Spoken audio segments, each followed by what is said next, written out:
prendre une pause, faire silence, et puis on va demander au Seigneur de diriger ce qu'on fait. Alors, merci Seigneur pour la belle assemblée ce matin. Merci pour ceux qui nous visitent aussi. Merci pour le beau témoignage qu'on a entendu. Merci pour ce footballeur qui, même lui, malgré sa richesse, son succès, sa popularité, lui-même avait besoin de toi dans sa vie. Alors, c'est édifiant. Merci Seigneur parce que ça confirme la vérité que si tu remplis pas le vide qu'il y a dans notre cœur, la place qui t'est réservée, il n'y a rien qui pourra la remplir. Et Seigneur, merci parce que, en tout cas, tu l'as rempli dans ma vie, tu l'as rempli dans la vie de plusieurs. Et nous autres aussi, on peut confirmer ce matin que ça fait donc du bien d'être avec toi. Ça restaure, ça comble, ça remplit. Seigneur, je veux vraiment te louer, te glorifier, puis je veux te dire que j'ai hâte de te voir face à face. Et je te remercie parce que la vie ici, elle est courte et que bientôt la vraie vie va commencer. Merci Seigneur que ce qui nous est servi sur ce plateau-là du monde, c'est pas la vraie vie. C'est une déception. Une tristesse bien souvent, où on perd tout, où on a peur chaque jour de perdre ce qu'on n'a pas déjà perdu. Seigneur, merci. Merci parce qu'il y a une vie éternelle qui s'en vient, une vie où il n'y aura plus de tristesse, plus de deuil, plus de vol, plus de mensonges, que de la joie, que de la fraternité, que de l'entraide, que des projets réussis. Wow! Wow! Gloire à toi! Et Seigneur, on veut se préparer. Habakkuk dit, prépare-toi à la rencontre de ton Dieu. Seigneur, on veut se préparer ce matin. Et on a donc hâte de te voir. Seigneur, puis on veut travailler fort pour toi d'ici là. On veut parler de toi. Avec tout ce que tu as fait dans nos vies, Seigneur, c'est notre cœur déborde. Seigneur, on veut remplir le monde de ton message, de ton œuvre. Glorifie ton nom. Merci pour ceux qui vont te donner leur vie. Et ils ne savent pas combien c'est le meilleur choix. Ils ne réalisent pas, mais c'est ça. Seigneur, tu vas leur ouvrir les yeux de plus en plus. Dans le nom de Jésus. Amen. Bien, ce matin, j'ai choisi comme thème de message. Est-ce qu'on peut fermer les lumières ici, s'il vous plaît, les lumières dans la salle? Oui.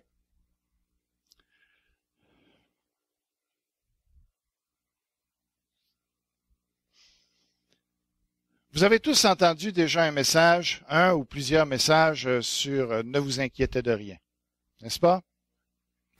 Alors, moi, je me souviens, comme jeune chrétien, ma mère venait d'accepter le Seigneur. Et puis là, elle parlait de ses enfants, elle parlait de ses garçons, puis ce qui se passait dans leur vie, puis elle s'inquiétait, puis j'arrêtais pas de lui dire, maman, c'est marqué dans la parole, ne t'inquiète de rien. Mais j'étais dans l'erreur. Parce que la Bible dit qu'on peut s'inquiéter par amour. Et qu'on doit même le faire. Si on aime, on s'inquiète. Et il y a même une parole dans l'Écriture qui peut ressembler fortement à un commandement, de s'inquiéter. Le connaissez-vous? Connaissez-vous ce commandement qui nous dit « inquiétez-vous » ou qui parle en tout cas de l'inquiétude? Le connaissez-vous? Non. Alors je vais vous le montrer. Celui qui est marié s'inquiète des choses du monde. Il se demande comment plaire à sa femme. Le seul sujet d'inquiétude qui est revalorisé dans l'Écriture, c'est celui de s'inquiéter de notre femme. S'inquiéter de comment est-ce qu'on peut lui plaire, comment est-ce qu'on peut lui faire plaisir, comment est-ce qu'on peut la rendre heureuse. Est-ce que c'est un sujet d'inquiétude qui remplit nos têtes, nos cœurs ce matin? Dans tous ceux que vous avez là ce matin, là, est-ce que vous aviez le sujet de l'inquiétude? Comment je peux faire pour lui faire plaisir ce matin? Ça, c'est un sujet d'inquiétude qu'on n'a pas besoin de se sentir coupable. Les autres, oui, parce que c'est un manque de confiance en Dieu. Mais celui-là, on peut s'y donner allègrement. Laissez-vous aller ce matin, OK? Puis je vais vous encourager, là, vous allez le dire avec moi.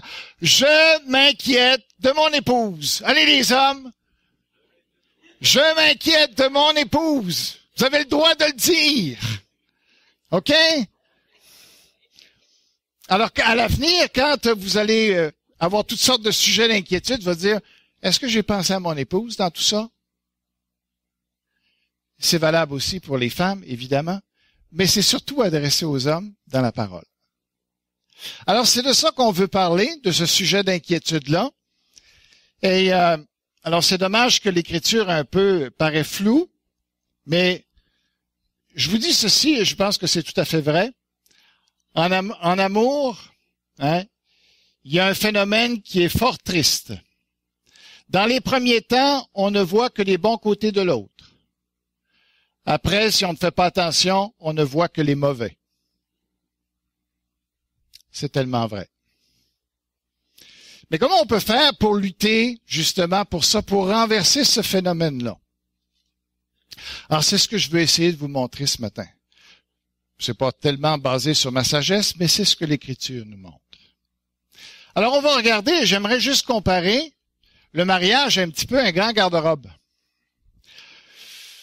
Quand on vient, quand on la rencontre, quand on tombe en amour et puis qu'on se marie, les premiers temps et tout ça, on a l'impression d'avoir un gros walk-in. Tu rentres là-dedans, puis il y a de la place. Il y a de la place pour mettre tout le linge que tu as, tous les petits morceaux de linge que tu as, tu peux les mettre en évidence, tu vois clairement les étiquettes, tu vois les couleurs, tu vois les styles, tu vois ça c'est même beau quand tu rentres là-dedans. Tu sais, il n'y a pas beaucoup de boîtes, il y a juste quelques boîtes, il y a des souliers ici et là, mais tout est bien dégagé, tout est bien aéré, tout est beau. Tu sais, tu pourrais même en faire ta chambre de ce walk-in-là tellement que c'est aéré. Puis avec le temps, ben on met du stock. On rentre du linge là-dedans. Tu sais. On tasse le linge. On le voit de moins en moins. On voit de moins en moins nos morceaux, tu sais, parce qu'ils deviennent trop collés. Puis là, on pack des boîtes. On met du linge, on n'a pas le temps de le ranger. Là, on pack notre linge là-dedans, on le lance là. Puis à un moment donné, il y a assez de stock là-dessus que tu as de la misère même à rentrer dans le walk-in. Et là, tu vois les étagères qui commencent même à plier. Il y a assez de poids là-dessus, il y a assez de linge, il y a assez d'affaires pactées là-dedans que les étagères commencent à plier. Puis il y en a même qui commencent à arracher du mur. Jusqu'au point que tu te dis, ça serait peut-être le temps que je change de walk-in. Mais la solution, c'est pas de changer de garde-robe.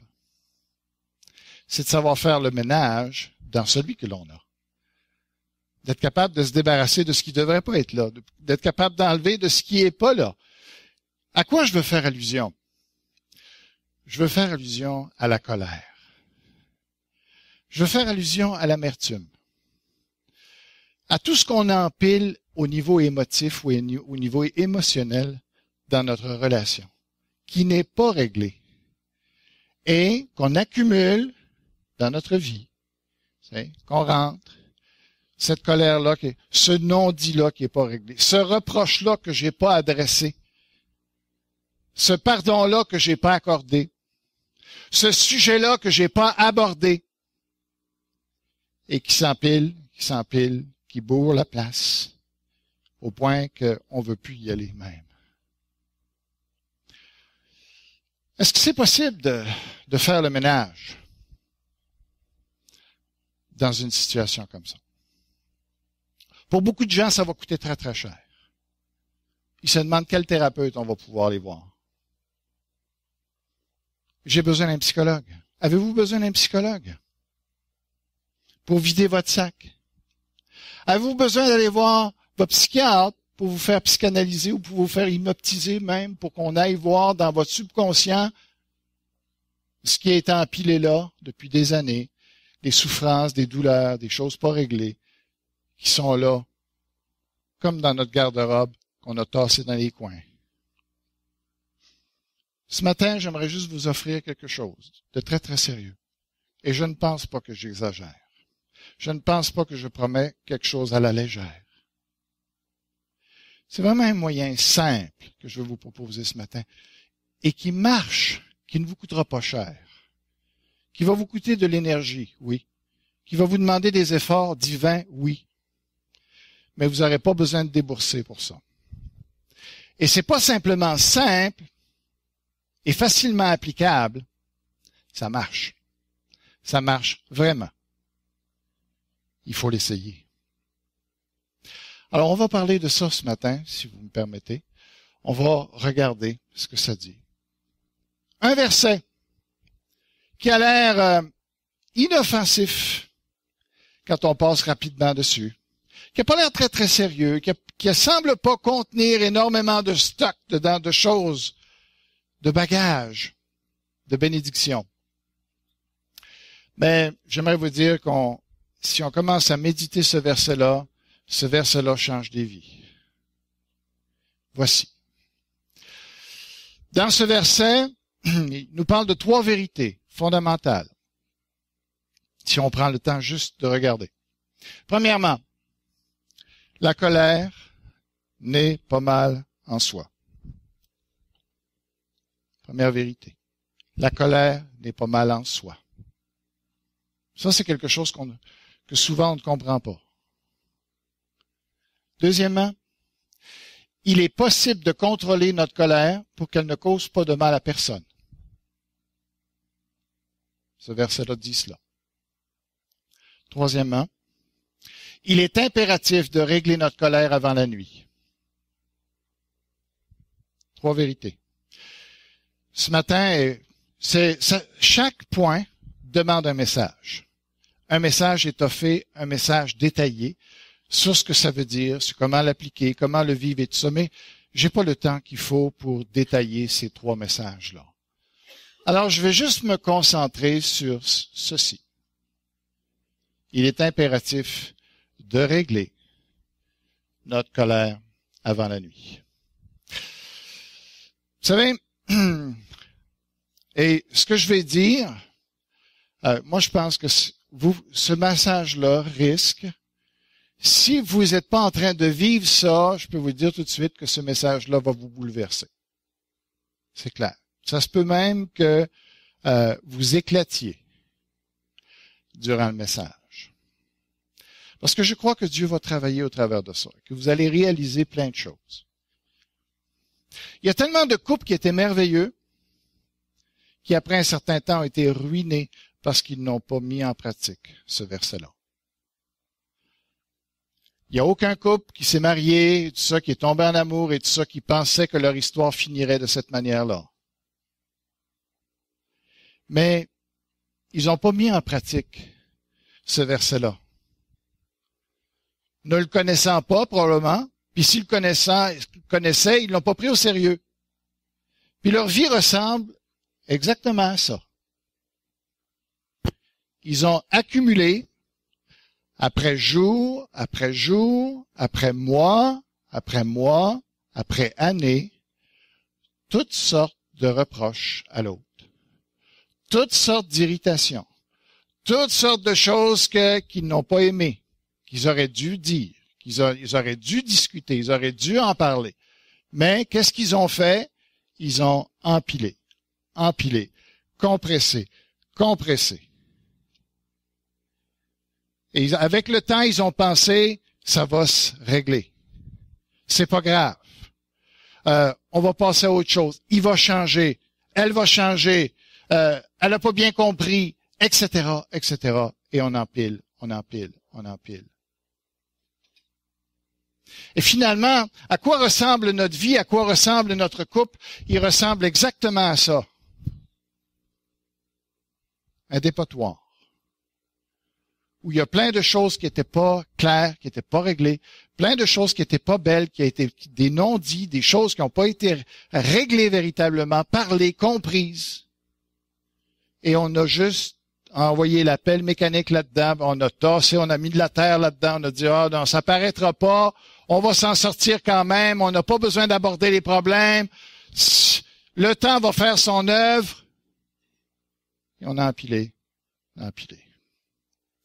Et qu'est-ce qu'on a comme couple, comme terrain de couple? On a un couple où il y a plein d'émanations. Parce que vous le savez que ça fait des gaz, ces affaires-là. Et vous avez même des poches qui sont explosives là-dedans. Ça prendrait juste une étincelle pour faire éclater une explosion. Et notre couple ressemble exactement à ça. Maintenant, est-ce que c'est possible de décontaminer un terrain comme ça? Est-ce que c'est possible d'y arriver? Il y en a certainement qui se disent, non, c'est bien trop compliqué. Je touche pas à ça, là, parce que on ouvre une boîte de Pandore. On ouvre quelque chose qu'on ne sait pas qu'est-ce qui va sortir de là, quel monstre va sortir de là. Mais non, touche pas à ça, c'est trop délicat. Tu ouvres la porte de cette affaire-là, tu te gardes, tu vas reculer 20 pieds dans les airs, puis tu vas t'écraser sur le mur. Il y a tellement de pression dans ce local-là que tu peux pas ouvrir la porte. Garde ça fermé. Mais j'aimerais vous donner une bonne nouvelle ce matin. On va décontaminer le terrain. Et le terrain, après ça, va être beau. Parce que dans ça, là, il n'y a rien qui pousse. Dans ça, il n'y a rien de beau qui va germer. Toutes vos pensées sont contaminées. Vos sentiments sont contaminés. Vos actions sont contaminées. Vos paroles, il n'y a rien de beau qui peut sortir de là. Vous faites juste toffer, résister à cause des enfants, souvent, ou qu'est-ce que les autres vont dire. Si vous êtes une personne de principe, vous allez dire, j'ai donné ma parole, je suis incroyant, faut pas que je fasse ça, le divorce, c'est pas beau. Puis tu toffes, puis ça rime à rien.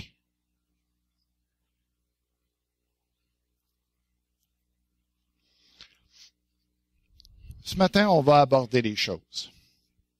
Clairement. Comme je vous ai dit, je ne peux pas parler des 3 sujets. On va en parler de un particulièrement. Le dernier.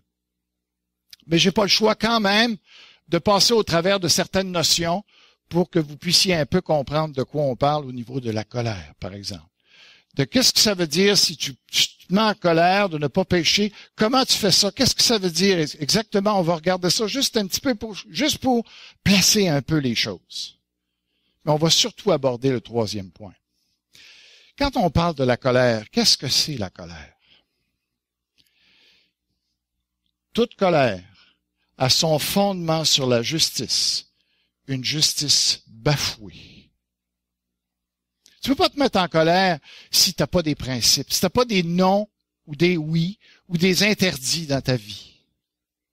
Il faut que tu aies une justice. Il faut qu'il y ait des choses, ça c'est mal, ça c'est bien. C'est ça la justice.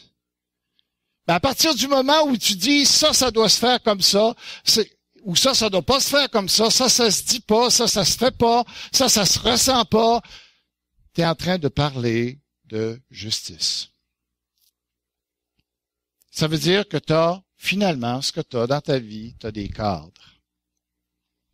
Normalement, si on n'avait pas été divisé par le péché, eh bien, on aurait un seul cadre, qui est la justice de Dieu, qui est finalement dans quoi on doit vivre, ce qui est bien là-dedans, ce que Dieu établit comme le bien et le mal, puis on fonctionne avec ça.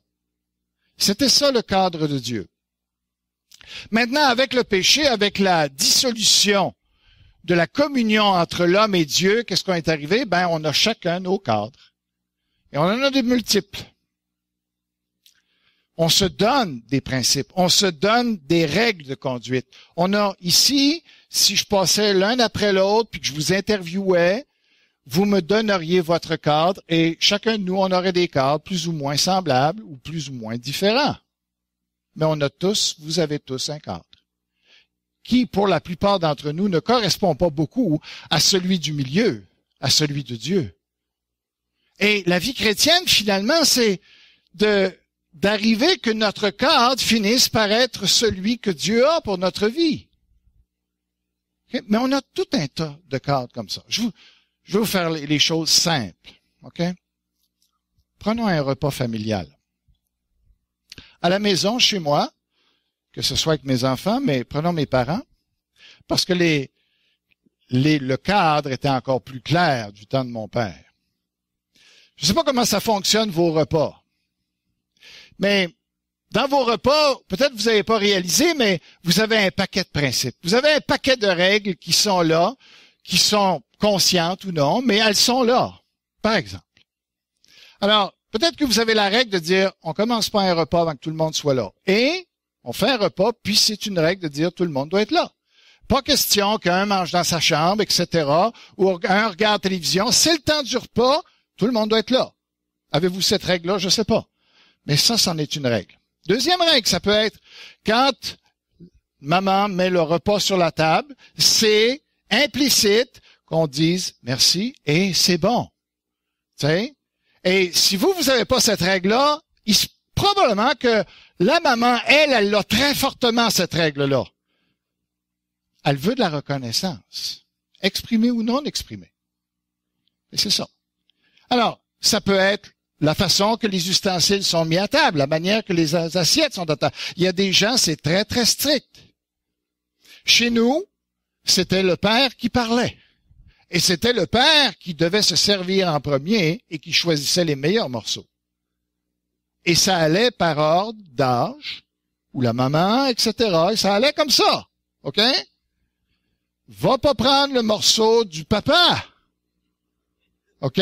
C'était lui qui avait travaillé, c'était lui qui mettait ça sur la table, c'était lui qui se servait en premier, puis c'était bien correct de même. C'était un cadre, une règle. OK? Puis à table, c'était les adultes plutôt qui parlaient.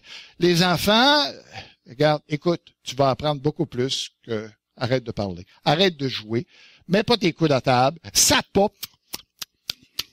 Ah, ça, là. Chez nous, en tout cas, ma mère et mon père, hey, on sape pas ici. Tu sais? Puis combien de fois mon père me dit, l'assiette est là, hein, viens pas, hey, regarde, pas un restaurant ici.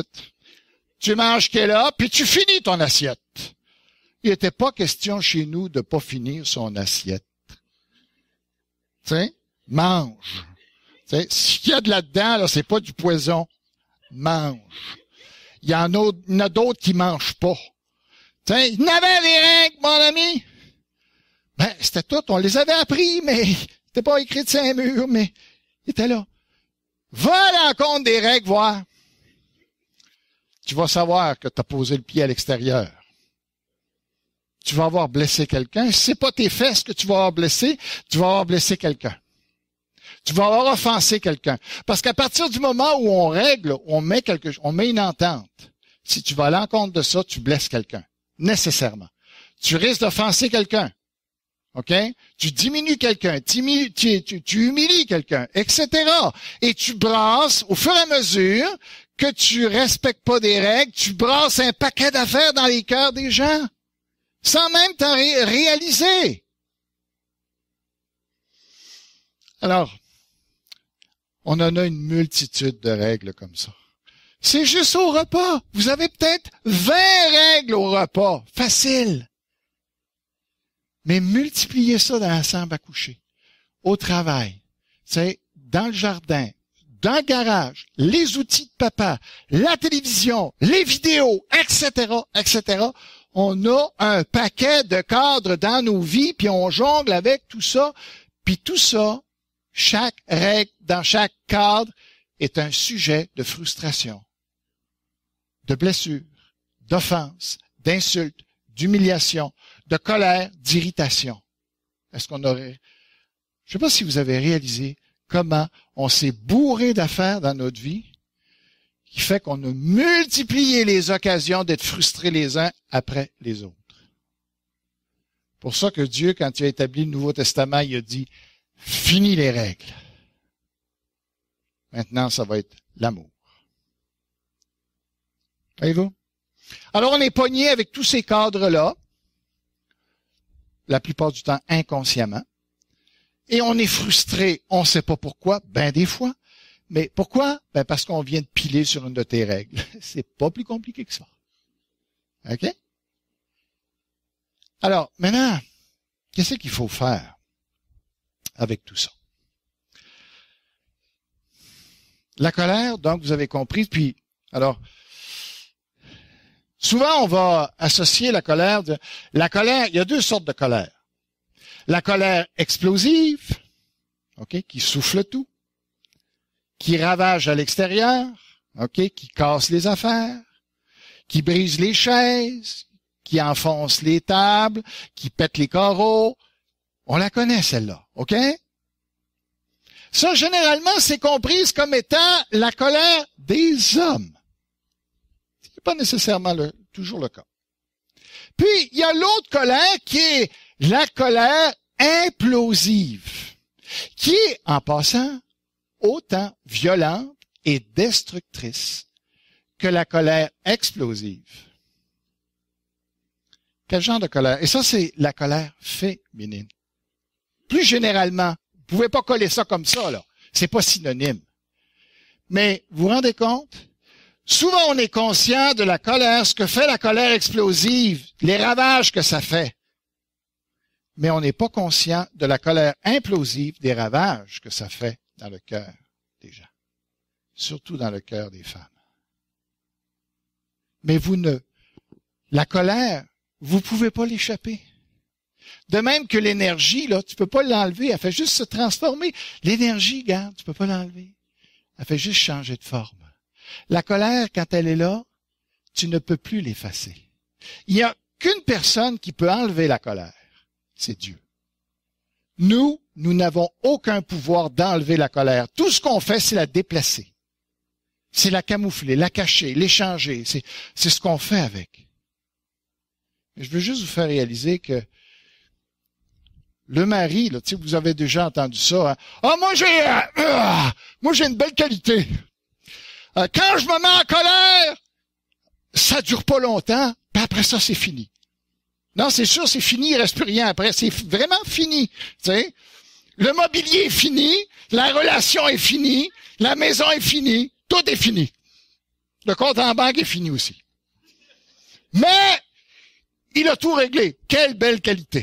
Tu sais, même il va prendre une petite bière après, il va se dire, bon, s'il fallait que ça sorte, le méchant est sorti, on prend une petite bière, chérie. C'était juste passager comme ça, là, maintenant j'ai passé mon fou. Hein, moi, je suis un gars franc, hein, c'est une belle qualité. Elle vit pas tout de la même manière.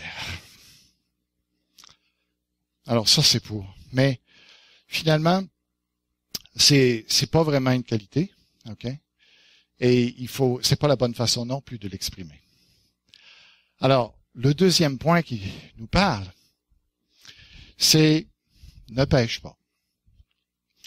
Alors, comment est-ce qu'on vit ça? Parce que ce que vous avez compris, c'est que la colère n'est pas nécessairement mauvaise. Dieu se fâche, se met en colère, mais ne pêche jamais. Je n'expliquerai pas pourquoi tout ce matin, mais notre colère, nous, quand Paul dit « ne péchez pas », probablement qu'il n'est pas en train de dire qu'on est capable d'avoir une colère qui est sans péché.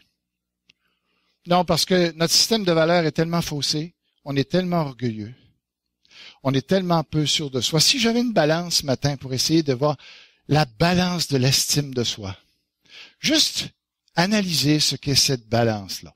Vous verriez qu'il y a déjà un poids énorme à cause de certaines choses qui est sur le bord du dépressif. OK?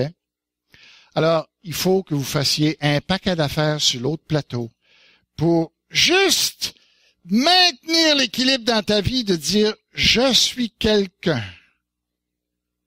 Puis il y en a que ça prend pas grand-chose que la balance est là, puis ils n'ont pas d'estime d'eux-mêmes. Mais puis tout ça passe comme si c'était vertueux. Ah, moi j'ai vraiment besoin de cultiver mon estime de moi.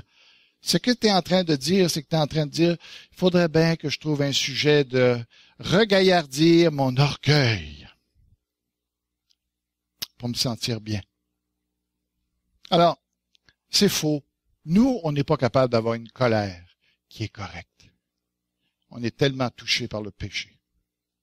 J'en ferai pas la démonstration ce matin. OK? Mais il faut arriver à ne pas pécher avec ça. Alors, qu'est-ce que l'apôtre Paul veut dire? Probablement, je vous suggère que dans ce verset-là, ce qu'il veut dire, il n'est pas en train de traiter ce qui se passe dans ton cœur. Il n'est pas en train de dire que l'être humain est capable d'une colère qui est sainte. Non. Il est en train de dire, Si vous vous mettez en colère à l'intérieur, mettez-vous en colère. Pourquoi? Parce que vous n'avez pas le choix. Vous êtes comme ça. Maintenant, il dit, finalement, tout le cœur de ce verset-là est de dire, ne pêche pas. Ça, tu peux pas l'éviter, ne pêche pas. Et là, ce matin, j'aurais tout un message à vous dire sur comment tu fais pour ne pas pécher une fois que tu es en colère, une fois que tu es irrité, une fois que tu es pompé, une fois que tu es prêt à exploser. Malheureusement, je ne parlerai pas tellement de ça, de comment on peut contrôler ça, comment on peut régler ça ou aider avec ça. Je ne parlerai pas tellement de ça ce matin. Je vais revenir là-dessus. Alors, ce qu'il faut faire, c'est que faire en sorte que notre colère ne devienne pas une dévastation pour les autres. Et j'aimerais juste vous dire, aujourd'hui, on parle de suicide, on parle de dépression, on donne des médicaments, on donne des pilules. Les gens sont tristes à mourir dans notre société. Pourquoi? C'est pas parce qu'ils n'ont pas une bonne job, c'est pas parce qu'ils n'ont pas d'argent, c'est pas parce qu'ils n'ont pas d'amusement. C'est parce qu'ils ont une colère refoulée depuis des années. Ils sont des frustrés chroniques. Et finalement, ce que ça fait, les dévastations que ça fait dans le cœur, c'est justement d'avoir un esprit triste, colérique, amertume, rancune. Vous savez ce que c'est ça? C'est la mort. La mort. Tu as refoulé tes colères et finalement, tu es en train de te tuer par l'intérieur. Et ce que je vous apporte ce matin, c'est un message de vie. Véritablement. On veut toucher le point, l'autre point. Bien, c'est ça, c'est celui-là que je veux. Alors, si vous regardez bien, donc, on aborde le point que tu règles ta colère avant que la nuit tombe. C'est ça que ça dit, OK? Avant que le soleil se couche, faut que tu règles ta colère. C'est ça qu'on veut parler ce matin. Alors, si vous regardez bien, le soir, juste avant le coucher du soleil, regardez bien, je vous invite à faire ça. Sortez sur votre balcon, en arrière. OK? Ouvrez le châssis, sortez sur le balcon, puis regardez à gauche, puis à droite. Qu'est-ce que vous allez voir? Vous allez voir des couples qui sortent avec leur pelle dans leur jardin et puis qui s'en vont faire un trou. Comme ça. Et vous allez voir, si vous continuez à regarder comme il faut, vous allez voir, ils vont sortir. S'ils ont une veste, ils vont prendre un petit objet comme ça, rond, puis ils vont mettre ça dans la terre. Puis ils vont remplir ça. Puis ils vont rentrer à la maison. Puis ils pensent qu'ils ont réglé le problème. Mais ce qu'ils ont enterré, là, c'est une petite mine antipersonnelle. Anti-couple. Puis un jour, il va en avoir assez dans le jardin, là, qu'ils vont l'avoir oublié qu'elle était là, celle-là. Ils vont peser dessus, puis ça va faire boum! Puis il n'y a plus de couple. De régler, de pas faire ça, de pas sortir sur le balcon avec sa petite pelle puis d'aller se creuser un trou parce que tu te creuses un trou. C'est pas la petite mine que tu es en train de mettre dedans, c'est ton couple que tu es en train de mettre dedans. Ça fait que c'est pas la chose à faire. De régler nos affaires avant que le soleil se couche, c'est pas seulement bon pour le sommeil. Est-ce que vous vous êtes posé la question pourquoi il y a tant d'insomnie dans notre monde aujourd'hui? Pourquoi? Des situations qui sont pas réglées. Ils n'ont pas besoin de médicaments. Ils ont besoin juste de traiter ce qui va pas dans leur couple.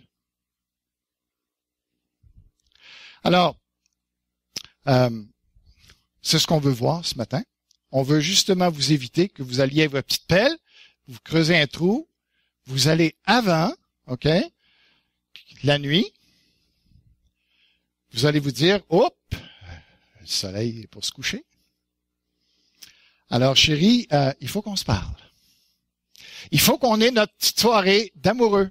C'est ça la soirée d'amoureux. C'est pas nécessairement à la cage d'Émilie, je vous apprends quelque chose. Ça coûte pas 300 piastres, le petit couvert. Tu sais? Parce que les petites soirées d'amoureux, là, la main dans la main, là, au cinéma, là. Ah, c'était un beau film. On a-tu passé une belle soirée d'amoureux? T'as pas passé une soirée d'amoureux. T'as fui ton problème. C'est ça que t'as fait. T'as fait évacuer un peu de pression. C'est la seule affaire que t'as faite. Parce que ta petite soirée d'amoureux, là, ça se passe les yeux dans les yeux, puis la bouche avec la bouche, puis avec les oreilles, puis on se parle. Tu sais, des fois, hein, la madame ou le monsieur, parce que c'est le monsieur aussi, ils se disent, « Ah, toi, tu parles pas. » Tu sais, puis le monsieur est là, « Hein, j'arrête pas de parler citron, je suis toujours en train de parler des Canadiens, toujours en train de parler de ma job, toujours en train de parler de commandes clients que j'ai faites aujourd'hui. Hein. Puis elle me dit toujours, je parle pas, puis j'ai dit qu'elle est belle, puis je dis, mais quand t'as dit, tu parles pas, elle veut pas dire le nombre de paroles que tu dis, elle veut dire, puis il veut dire, tu parles pas des vraies choses. Tu parles pas, autrement dit, tu ne parles pas relationnel. On n'est pas en train de parler de ce qui est vraiment important dans notre vie. Ça veut dire, toi puis moi, comment ça va? Ben là, on comprend pas. Qu'est-ce que tu veux dire? Parle pas. Il me semble que je me crains de parler de plus en plus. J'ai même pris un cours de ventriloque pour changer de langage, changer de voix. Non. On va se parler de notre couple. Puis comment ça va dans notre couple. Puis après ça, tu vas dire, hey, tu vois? Elle va dire, hey, t'es vraiment quelqu'un qui parle, toi. Hein? Toi, t'avais l'impression qu'il fallait que tu fasses des jokes tout le temps pour qu'elle te trouve drôle, tu sais, puis que ça faisait une belle vie de couple. C'est pas ça qu'elle voulait. Alors, on va se parler des vraies affaires. Puis on va se parler des vraies affaires avant que le soleil tombe. OK? Et ça prend des belles soirées. OK? Et ça prend 3 choses pour que ça fasse une soirée de couple réussie, une relation de couple réussie. Sérieusement, voici les 3 choses. Que le soleil ne se couche pas. Premièrement, l'honorabilité. Qu'est-ce que je veux dire par là? Écoutez bien. C'est pas des trucs. OK? C'est quelque chose de vécu. Vous allez prendre votre épouse avec vous, ou votre époux, et là, vous allez vous asseoir l'un à côté de l'autre, comme vous voulez, au niveau, soyez détendus. Mais, une clé, j'aimerais juste vous dire, avant qu'on aille plus loin, OK? Juste avant qu'on aille plus loin. Ne jamais parler de la journée d'hier. Seulement celle d'aujourd'hui. Essayez pas de décontaminer tout le terrain, là. Puis déterrer toutes les couches qu'il y a là en dessous, là, parce que vous n'avez pas fini, ça va vous prendre une pelle mécanique, puis vous y arriverez pas encore. Ça va vous prendre l'explosif, la dynamite, puis vraiment, pour être capable, faites pas ça. Allez pas faire de thérapie dans ce sens-là, vous allez vous perdre. Il va y avoir assez de tunnels là-dedans que ça va être un labyrinthe. Non. Juste la journée d'aujourd'hui, vous en avez en masse. Il y a assez de stock dans une journée pour se parler. Garantie. Satisfaction garantie. Alors, qu'est-ce qu'on fait, la première des choses? Et c'est pas une blague. On rit un peu, mais c'est pas une blague. On s'assoit, puis là, on prend conscience que notre rencontre n'est pas à 2, mais elle est à 3. Parce qu'après une journée comme ça, où tu m'as pas appelé, ou tu as oublié la petite commande que je t'ai donnée, ou tu m'as pas souri quand tu es arrivé, ou tu t'es pas assis avec moi, on n'a pas jasé quand tu es arrivé, tu m'as parlé de ta job encore, regarde, j'aurais voulu qu'on parle des enfants. Okay?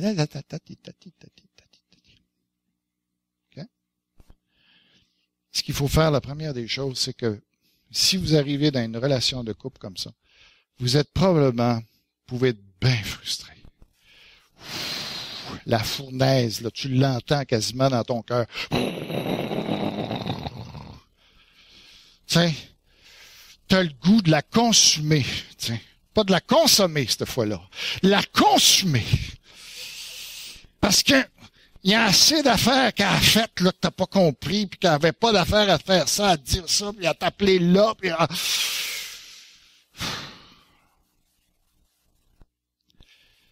Tu sais, les gants de boxe sont là. Vous avez vu les gants de boxe tout à l'heure, là? Hein, t'arrives, là, la relation, tu vois, on va avoir une belle relation de couple la soir. Je suis prête, chérie. Tu veux parler? On va parler. Quand tu arrives, l'honorabilité, ce que ça veut dire, c'est que quand tu t'assois, prends conscience que Dieu est là. Et là, ça te ramasse à terre.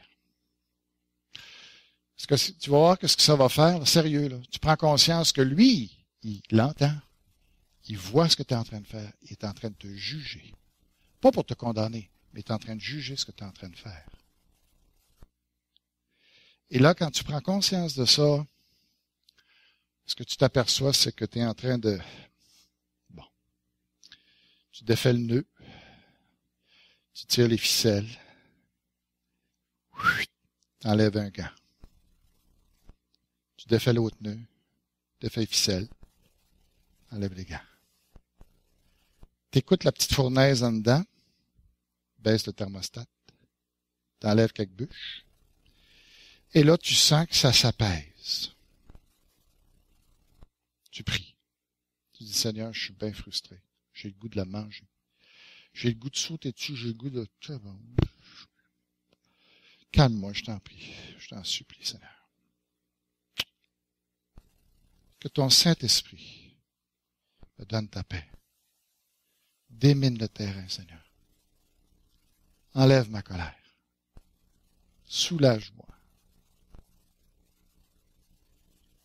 Et là, Dieu va travailler. Et tant que c'est pas rendu au point où il n'y a plus de pression. La marmite, tu as juste enlevé le petit bouchon, puis ça fait déjà 5 minutes qu'elle fait...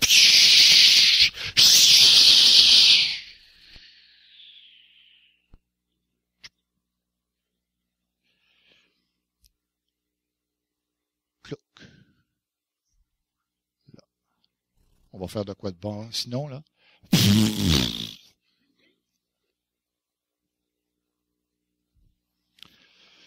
Une fois que le Saint-Esprit est venu, que la colombe est venue se déposer dans notre cœur, puis que le terrain est déminé, que tout est calme, qu'il n'y a plus de vent, là, on peut parler après. Mais il y a un travail spirituel qui doit se faire là. Si tu le fais pas, si tu te dépêches, tu vas tout casser. Puis ça va être à recommencer. Pire. L'honorabilité. Quelle est la deuxième chose? L'honnêteté. Mais pas l'honnêteté avec l'autre. Commence dans ton cœur. Où là, tu viens de te placer devant Dieu, tu sais que Dieu est là. Tu sais que Dieu vient d'agir dans ton cœur par la paix qu'il a donnée. Et là, tu te mets devant lui, puis tu fais l'examen de ton cœur devant lui. Qu'est-ce que tu vas trouver? Tu vas trouver ça. Voilà. C'est que le Saint-Esprit va te montrer ce que tu es. Jusque-là, tu sais, ou jusqu'avant que la paix vienne dans ton cœur, tu ne voyais que ses problèmes, tu ne voyais que ses fautes, tu ne voyais que ses erreurs, que tu ne voyais que ses agressions, ses injustices. Mais rendu là, le Saint-Esprit va te montrer et dire, tu veux-tu, on va commencer par toi. Je vais juste te montrer un petit peu de ton cœur méchant. Pourquoi ta femme a des problèmes avec toi? Et là, le Saint-Esprit est en train de nous montrer nos cactus. Et là, tu commences à confesser. Le Seigneur, ouais. C'est vrai que j'ai pas été fort de la manière que je t'ai parlé là. Surtout de la manière que je suis rentré dans la maison. J'avais l'air d'un homme Pillsbury. Et je comprends que je t'ai fait peur. Puis là, tu dis, Seigneur, je te demande pardon. Puis là, après ça, ouais, j'ai dit ça, mais c'était pas vrai, ça. C'était un mensonge. J'ai exagéré bien trop l'affaire. Seigneur, je te demande pardon pour ça. Je te demande pardon. Je te demande pardon. À un moment donné, tu deviens tellement brisé parce que quand de la revue que le Saint-Esprit vient de te donner de ta vie dans la situation de la journée, combien de choses t'as manqué toi, tu n'as vraiment plus d'énergie pour être en colère après les autres. Et là, tu t'effondres. Ça n'a pas de bon sens. Ça n'a pas de bon sens que je fasse tout ça. Tu es tellement brisé que ton épouse ou ton époux, ils n'ont plus le goût même de parler. Ils n'ont plus rien à dire. Parce qu'ils te voient tellement touché, tellement, t'as réalisé tellement de choses. C'est sûr que si t'es en train de prier, Seigneur, m'ont dit comment est-ce qu'elle est plate, qu'elle est tannante, elle répète tout le temps les mêmes affaires, elle me lâche pas, gna gna gna gna. Alors, si c'est ça ta prière, ben, tu remets les gants de boxe. Mais une vraie prière, tu vas sortir de là, t'es tellement brisé, regarde, le gars est à terre. Tu vas pas bûcher sur quelqu'un qui est à terre. Elle va prier avec toi, ou tu vas prier avec elle, pour que Dieu la relève. Mais tu n'as plus le goût de taper dessus. Mais vous savez quoi? Il va falloir quand même que vous vous parliez.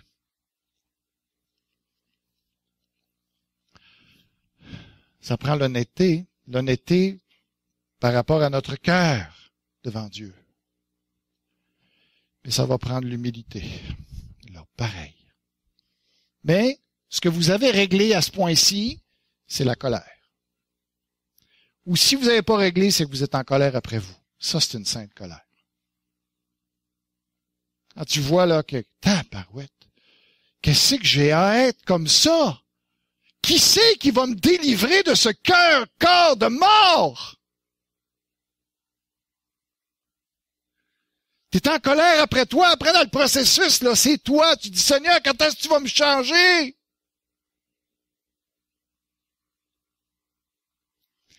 Il faut se parler pareil. Parce qu'il faut se comprendre. Et là, ce que tu réalises, c'est comment est-ce qu'on peut faire pour cultiver notre amour. C'est ça. Affronter les problèmes. Parler des problèmes. Ils sont là pour nous faire grandir. Ils sont là pour nous aider à nous comprendre. Parce on est unis dans le même combat. Ça fait que là, on réalise que nos divergences, nos différences ne sont pas nos ennemis, mais ils sont nos amis. Quand on les aborde avec Dieu, c'est les occasions de véritablement se connaître. Apprendre à connaître l'autre.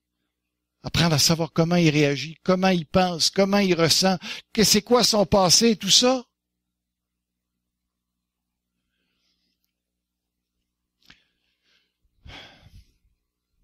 Et là, il y a tous ces versets-là. Et il y en a des versets comme ça dans les Proverbes, puis dans l'Ecclésiaste, puis dans le reste de la Bible. Moi, vous dire, il y en a des. Je les ai pas toutes mis. Il y en a au moins 30. Pourquoi? Celui qui se souvient de la correction prend le chemin de la vie, mais celui qui oublie la réprimande s'égare. Il y a une chose que je déteste de toutes mes tripes, c'est de me faire reprendre. Êtes-vous comme ça, vous autres? Aimez-vous ça qu'on vient de vous dire? On a tellement déjà une image de soi pauvre que ça prend pas qu'on rajoute beaucoup sur la balance.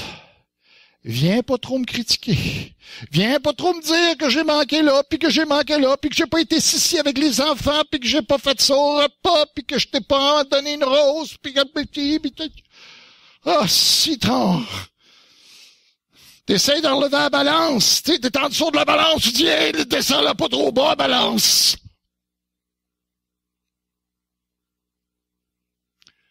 En tout cas, moi, j'ai de la misère de me faire reprendre. Puis ce qui m'aide, c'est de me dire, c'est pour mon bien. J'en ai besoin. Et c'est ça qui va faire de moi quelqu'un de mieux. C'est ça qui va faire en sorte que je vais me rapprocher de mon épouse. C'est ça qui va me permettre d'être le mari que je souhaite tellement être. Celui qui rejette la correction méprise son âme, mais celui qui écoute la réprimande acquiert l'intelligence. Mieux vaut une réprimande ouverte qu'une amitié cachée. Mieux vaut entendre la réprimande du sage que d'entendre le chant des insensés. J'ai besoin que mon épouse, à tous les jours, vienne me dire ce qui n'a pas été dans ma journée. J'ai besoin, et c'est pas seulement bon pour mon sommeil, c'est bon pour mon âme. J'ai besoin qu'elle me dise, j'ai besoin qu'elle m'aide de voir qui je suis réellement, d'arrêter d'avoir une utopie sur moi-même, qu'elle me dise clairement comment je n'ai pas été ce que Christ est dans ma vie. Dieu m'a donné quelqu'un à côté de moi pour me montrer comment je ne suis pas encore comme Jésus. Puis si toi tu le vois pas, si toi tu penses, si moi je pense que je suis un peu comme Jésus, elle va te ramener les pieds sur terre. Et c'est une bénédiction. J'ai besoin d'elle. J'ai besoin qu'on se parle. J'ai besoin qu'elle me dise, ben là, c'était pas fort. Et celui qui n'accepte pas ça, celui qui se dit, non, on se couche. Avant la nuit, non, moi je me couche puis je me vire de bord puis c'est pas long. Ben tu vas détruire ton couple. Ça ne t'offre pas longtemps. Par les relations. Faut vraiment, ce que j'aimerais vous dire, pour terminer, vous n'avez pas besoin d'aller voir Multimédia pour avoir la température qu'il va faire demain, après-demain, s'il va faire beau. Non. Ce que j'ai voulu vous montrer ce matin, c'est que vous avez juste une météo à savoir. Quand est-ce que le soleil va se coucher? Puis à vous parler. Si vous décidez aujourd'hui de dire avant qu'on se couche, on va se parler. On va se parler des vraies affaires. Vous êtes en train d'investir dans ce qui va faire votre amour, de ce qui va faire une beauté de couple incroyable, ce qui va faire que vous voulez ce grand amour-là? Vous voulez être épanoui, vous voulez la voir, puis quand vous la regardez, vous dites, ouais, c'est la plus belle. C'est la plus merveilleuse des femmes, c'est le plus merveilleux des hommes. Ben, parlons-nous. Ce soir, avant de vous coucher, allez voir, vous messieurs, là, allez voir votre épouse, puis vous allez lui dire, chérie, je pense que tu as des choses à me dire. Hein? Oui. Tu as des choses à me dire. Regarde, on va s'asseoir, les enfants sont couchés, là. Ça donne bien. Dieu, il a fait en sorte que les enfants dorment plus tôt que les parents. Avez-vous su pourquoi? Pour que les couples se parlent.